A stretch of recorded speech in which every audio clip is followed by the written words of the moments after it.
Hey guys, and welcome back to this channel. In this video I'll be showing you guys how you can basically repost videos on Snapchat Spotlight and where you can find it after you've reposted it.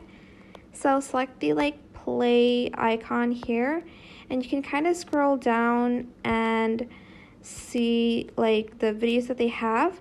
So to repost it, simply press this icon under this one to repost. People can see that you've reposted though, so go back to your profile page, and if you scroll down you'll be able to see that you've reposted this. For instance, you want to unrepost that post, select it again and press that button and it will be gone from your favorites and reposts. And that is basically it. I hope this tutorial was helpful for you guys. Don't forget to like, comment, share, and also subscribe to this channel if you haven't done that already. If you have any more questions about this video, just leave it in the comment section down below. I'll try my best to answer them all for you guys. And if you found this video helpful, please click the thanks button as well. That is it. Thank you so much for watching. Bye!